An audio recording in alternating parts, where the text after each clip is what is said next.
যি নারী পাক ঘরত তিনিটা কাম করিব সেই নারীর ভাগ্য পরিবর্তন হয়ে যাব, দোয়া কবুল হব, মনের আশা পূরণ হব। সেই নারীয়ে যি খানা তৈয়ার করে সেই খানার মাজত আল্লাহ তাআলাই সোৱাদ দান করিব, সকলে খানার প্রশংসা করিব, তারিফ করিব, সম্মান মর্যাদা আল্লাহ তাআলাই বৃদ্ধি করে দিব। সেই ঘর সংসারত আল্লাহ তাআলাই প্রচুর নিয়ামত দান করিব, সুখ শান্তি আহিব ইনশাআল্লাহ তাআলা। মোৰ প্ৰিয় দিনী ভাই বন্ধুসকল, মোৰ অতি শ্ৰদ্ধাৰ মা আৰু ভনীসকল, আমি যিবোৰ কাজ কৰ্ম কৰো সেয়া যদি শুদ্ধ মতে হয়, যদি সেই কামৰ হক আদায় কৰি কৰো আৰু যদি নেক উদ্দেশ্য হয়, প্রত্যেক মোমেন্ট প্রত্যেক সেকেন্ডর সওয়াব আল্লাহ রাব্বুল আলামিন দান করিব। কারো কামেই কিন্তু সহজ নহয়।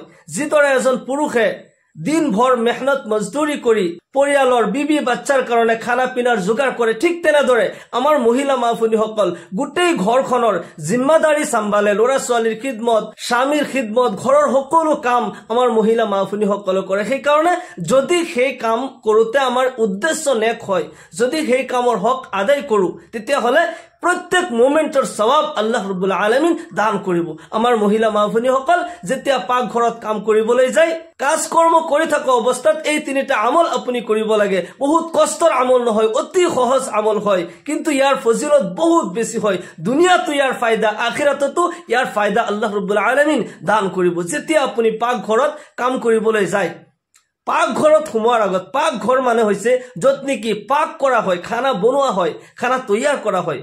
সেই কাৰণে পাক ঘৰত সোমোৱাৰ আগতে নিজে পবিত্ৰ হৈ ল'ব। নিজে পাক পবিত্ৰ অৱস্থাত খানা বনাবলৈ আপুনি যাব। যদি অজু নাই, অজু কৰি ল'ব। অজু নাথাকিলেও কমসে কম শৰীৰ পাক থাকিব লাগিব, কিন্তু যদি অজু কৰি লয় তেতিয়াহ'লে বেছি ভাল হয়। আল্লাহ ৰাব্বুল আলামিন আপুনি যি কাম কৰিবলৈ যাব তাতে ৰহমত বৰকত নাজিল কৰিব। ধুনীয়াকৈ অজু কৰি ল'ব। পুৱা গধূলি যিকোনো সময়ত আপুনি পাক ঘৰত সোমাই ধুনীয়াকৈ অজু কৰিব। যেতিয়া সুন্দৰকৈ আপুনি অজু কৰে, এই অজুৰ অংগৰ যিমান গুনাহ আছিল আল্লাহ তাআলাই লগে লগে মাফ কৰি দিব। অজুৰ পানী লগে লগে খহি পৰি যাব। আল্লাহু আকবাৰ। অজুৰ আৰু এটা ফায়দা হৈছে, আল্লাহৰ নবী সাল্লাল্লাহু আলাইহি ওয়াসাল্লাম ইৰশাদ কৰে, মোৰ যিসকল উম্মতে ধুনীয়াকৈ অজু কৰে, কিয়ামতৰ দিনাখন তেওঁলোকৰ সেই অজুৰ অংগবোৰ নূৰৰ দৰে জিলিকি থাকিব।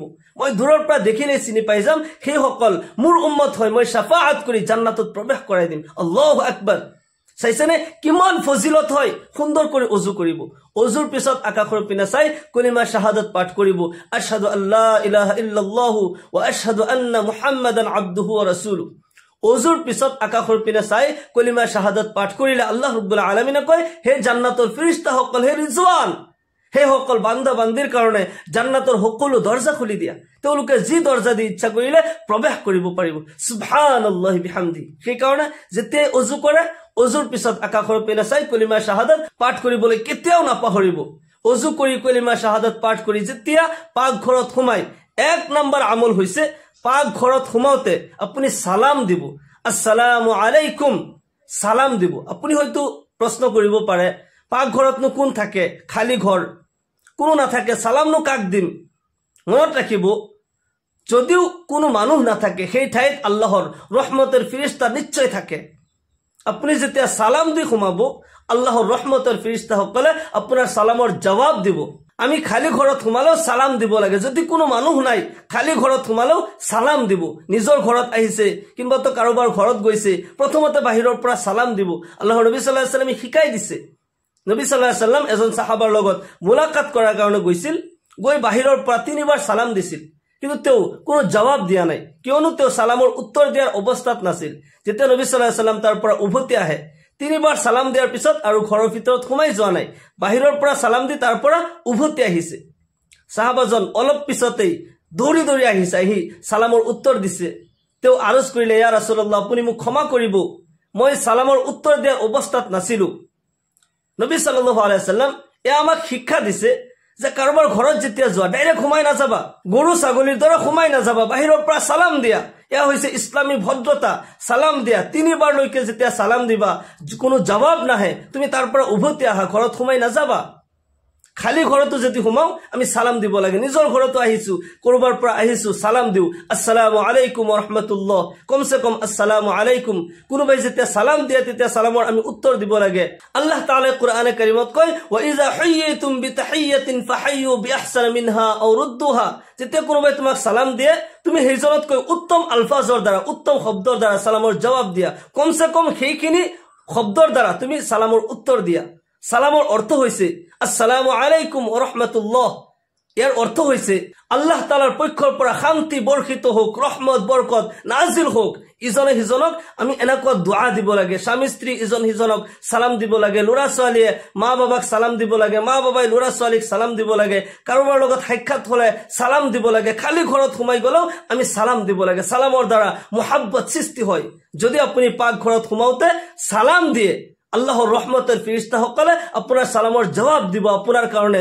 দোয়া ইস্তিগফাৰ কৰি থাকিব আপনাৰ কাজকৰ্মবোৰত আল্লাহ তাআলাই ফেৰেশতাৰ যোগেদি সহায় কৰিব 2 নম্বৰ আমল হৈছে যেতিয়া আপুনি পাক ঘৰত সোমাই যায় যিকোনো বস্তু আপুনি হাত লগায় কিবা চাউল ধুবলৈ বাসন বৰ্তন লৈছে বাসন বৰ্তন ধুবলৈ লৈছে চাউল আপুনি ডেক্সিত দিব সবজি কাটিব লৈছে মাছ মাংস কাটিব লৈছে যিকোনো কাজকৰ্মৰ পূৰ্বে আৰম্ভণিত বিসমিল্লাহিৰ ৰহমানিৰ ৰহিম বিসমিল্লাহ পঢ়িব প্ৰত্যেক কামৰ আৰম্ভণিতে আপুনি বিসমিল্লাহ পঢ়িব আল্লাহ ৰাব্বুল আলামিন সেই কামত বৰকত দিব আল্লাহ তাআলা কুদৰতীভাৱে সহায় কৰিব যি খানা আপুনি তৈয়াৰ কৰিব সেই খানাত সোৱাদ হ'ব আমিতো খানা বনাও কিন্তু সোৱাদ দেনেৱালা আল্লাহ হয় সেই কাৰণে প্ৰত্যেক কামৰ আৰম্ভণিত বিসমিল্লাহ পঢ়িব বিসমিল্লাহিৰ ৰহমানিৰ ৰহিম হাদিস শরীফত আহিছে কুল্লু আমরিন জিবালিল লাম ইবদা বিসমিল্লাহি ফাহুয়া আক্তা আও আজসাম প্রত্যেক ভাল কাম যেটো নেকি বিসমিল্লাহ পঢ়ি আৰম্ভ কৰা নহয় সেই কাম বেবৰকতি হৈ যায় তাতে শয়তানৰ হাত লাগি যায় যদি বিসমিল্লাহ পঢ়ে সেই কামত বৰকত আহিব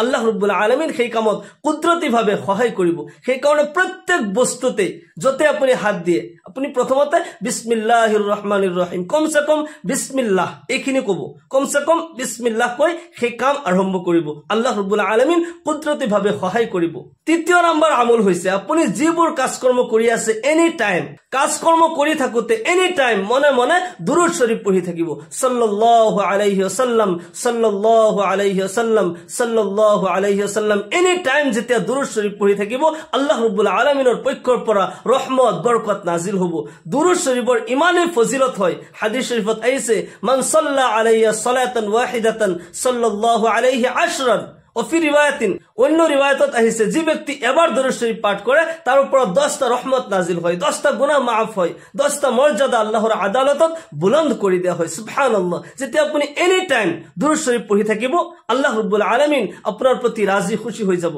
আল্লাহ তাআলাই একদল ফেৰেশতা এই কামতে নিযুক্ত দিছে তেওঁলোকৰ বেলেগ কোনো কাম নাই তেওঁলোকে চহৰে নগৰে অলিয়ে গলিয়ে তেওঁলোকে ঘূৰি ফুৰে যতেই কোনো বান্দাই দুৰূদ শৰীফ পঢ়ি থাকে তাৰ নাম তাৰ ঠিকানা লই নবীৰ ৰওজাত নি পৌঁছাই দিয়ে আৰু নবীক সালাম দি জানাই ইয়া ৰাসূলুল্লাহ ইয়া হাবিবাল্লাহ আপোনাৰ অমুক উম্মতে আপোনাৰ মুহাব্বতত দুৰূদ শৰীফ পাঠ কৰিছে আপুনি সালাম আৰু দুৰূদ গ্ৰহণ কৰক নবী সাল্লাল্লাহু আলাইহি সাল্লাম সেই ব্যক্তিৰ দুৰূদ সালাম গ্ৰহণ কৰে আৰু সেইজন ব্যক্তিৰ জীৱনৰ কামিয়াবিৰ কাৰণে ইহকাল পৰকালৰ কল্যাণৰ কাৰণে নবীজিয়ে নিজে আল্লাহৰ ওচৰত দোয়া কৰি থাকে আল্লাহু আকবাৰ সেই কাৰণে যে কোনো কাজকৰ্ম কৰি আছে এনি টাইম সাল্লাল্লাহু আলাইহি ওয়াসাল্লাম বহুত কষ্টৰ আমল নহয় সাল্লাল্লাহু আলাইহি ওয়াসাল্লাম এনি টাইম পঢ়ি থাকিব পাক ঘৰত সোমাওতে পবিত্ৰ হৈ সোমাব সালাম দি সোমাব প্ৰত্যেক বস্তু ধৰোতে বিসমিল্লাহ পঢ়িব আৰু এনি টাইম মনে মনে দুৰূদ শৰীফ পঢ়ি থাকিব আল্লাহ ৰাব্বুল আলামিন আপোনাৰ প্ৰতি খাস ৰহমতৰ দৃষ্টি দিব যে কাজকৰ্ম কৰে তাতে ৰহমত বৰকত নাজিল হ'ব